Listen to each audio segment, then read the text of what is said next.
Hello and welcome. You're watching The Big Picture with the host Rajat Kane. In this edition of show, we'll focus on the US pullout of troops from Afghanistan. Dr. Sreeram Chaulia, your views.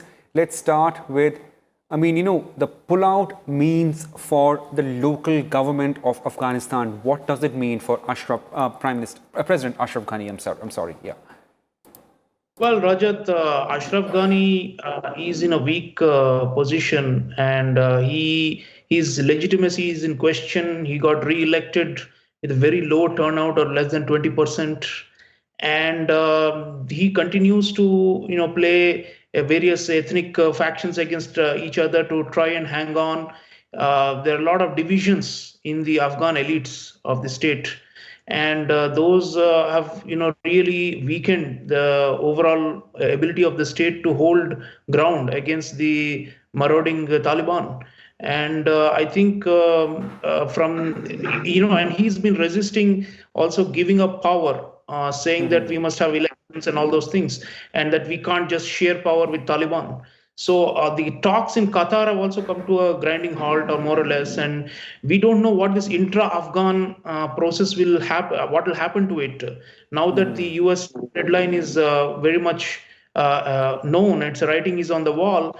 We just have about 4 months now, so 4 to 5 months. Right. I don't think ground positions can change much, and it's very unlikely that the government can somehow recover much. In fact, well, most of the casualties, if you see, you talked about the US casualties, Rajat, 2,400, but Yeah. the estimate casualties more than 160, 170,000. Absolutely. And Yes. most of the actual soldiers, Afghan National Army soldiers and Yes. Taliban. So, civilians, of course, have on a brunt.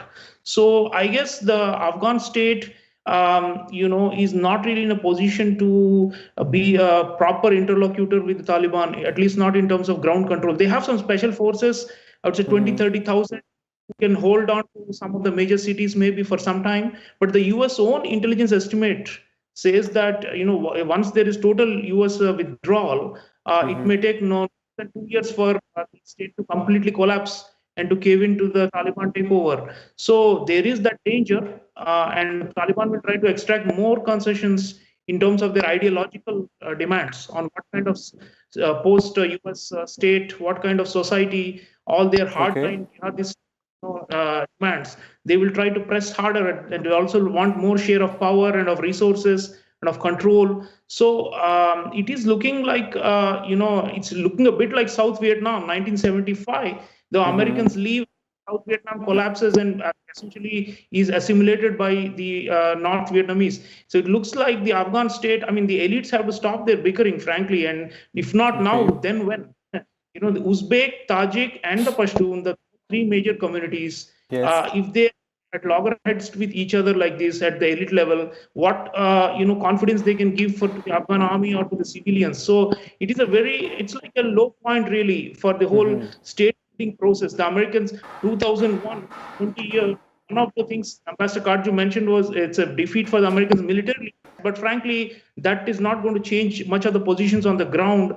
And so I think it's very important that we in the region, take more stakeholdership now, because frankly, the US has declared, they are saying we have got other threats now. China is a bigger threat. Russia is a bigger threat. We are going to focus on all those conventional problems now. Terrorism, according to the US, is no longer a big national security threat at all. So their priorities have shifted. But for us, in the region, terrorism and the stability of the Afghan state, preventing civil war, those remain our primary goals. So I think Yes. the ball is now in our court, and we have to take the ownership. Dr. Sriram Chaulia, do you also agree that perhaps we need to have some sort of an engagement with Taliban, of course, like not backing or not endorsing what they stand for, but at least in a subtle way so as to have some sort of a say in what happens to larger Afghanistan picture post the US troops pull out? You look, national security is our foremost consideration in Uh-huh. Afghanistan, and we don't want a repeat of the scenario of 1996 to 2001, Right. when the Taliban colluded with the Pakistan ISI, and Pakistan became a conduit for all these foreign fighters to move into Kashmir Valley and to create a mayhem, and to try and support the cause of secession of Kashmir from India. So there is a direct link between the end of the Soviet occupation of Afghanistan and the upsurge in Kashmir.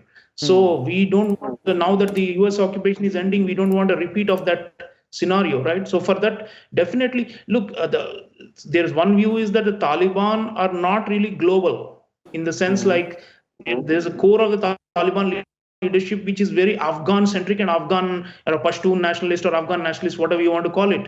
So they don't really have broad, regional ambitions. They don't want to really attack India per se, and some of them are often quoted in the media saying we don't have any enmity per se with India. But on the other hand, the Pakistanis want to use the new context of a post-US. They will want to continue to funnel their proxy wars using the ungoverned spaces of Afghanistan. I mean, just because the US leaves, and even if there is a settlement, so to say, or power sharing, there will be a lot of ungoverned spaces across the AFPAC region. Okay. Because these groups can gather and can carry out attacks with the connivance of the ISI.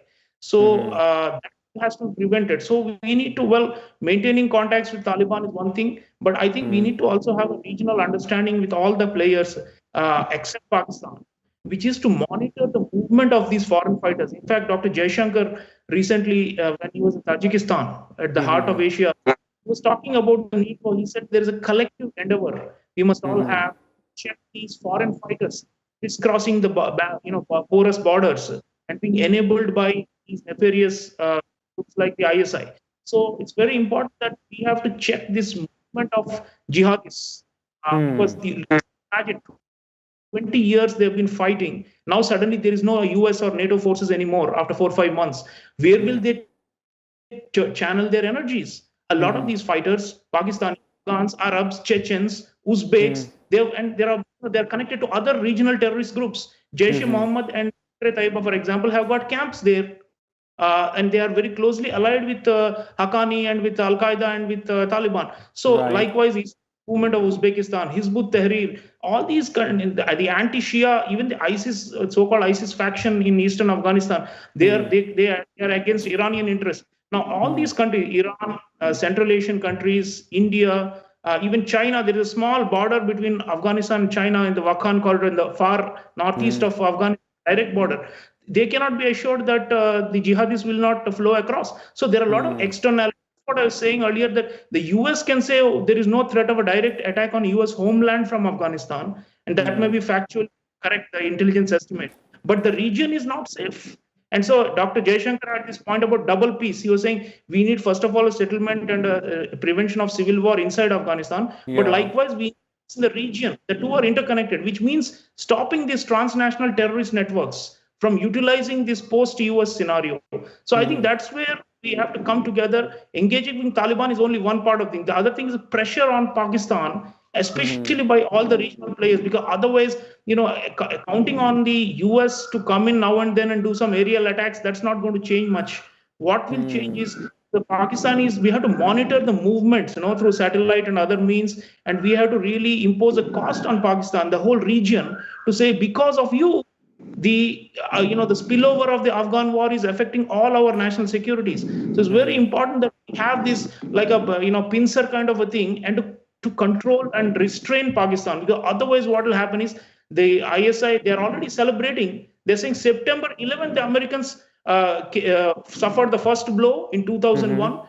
September 11, 2021, they're going to finally pack up and leave, last vestiges, which means a complete victory for what they consider to be the Islamist or the jihadist cause. So anyone who they consider infidels or targets in the region, be it Iran, be it Central Asia, be it India, we are facing a mortal enemy now. And we cannot rely on any kind of check and balance inside Afghanistan through NATO presence. So it's very important that the region comes together for peace and security and comes with a strategy. One is to contain Pakistan, the other is to monitor movements and to name and to continuously shine a focus on this pipeline. We don't want Pakistan to be the pipeline once again that will destabilize the whole region. Right. Stability of the region is paramount, as Dr. Chaulia says. Dr. Chaulia, just 1 minute to squeeze in, sir. Please go on. Please go on, sir. Just 1 minute, sir. I think, we have to make a distinction between the Pakistani intelligence apparatus, the state within a state, and all the other actors. Because if we continue to treat the Taliban as intrinsically or umbilically linked to them, then we will get nowhere. Our strategy should be to try and make now the Taliban is like a quasi-state and is going to enter the state apparatus legally through some form of power sharing. We should try and hold them to that and say, like, Afghan nationalism, we will help you with development, with reconstruction, with aid and all these things, all the external players, but you please, dissociate yourself to the extent, because Pakistanis cannot give you money for reconstruction. Pakistan themselves is broke.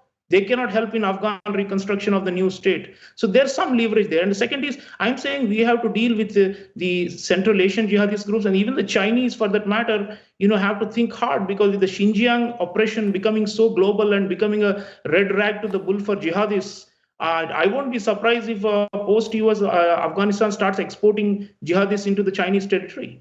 So I think it's in the best interest of everyone. It's not just exhorting. It is like a crunch time, and we have to do something different. And something different is not just talking to Taliban. We have to make sure that there's a regional cohesion and consensus. And if India can build that, nothing like it. Right.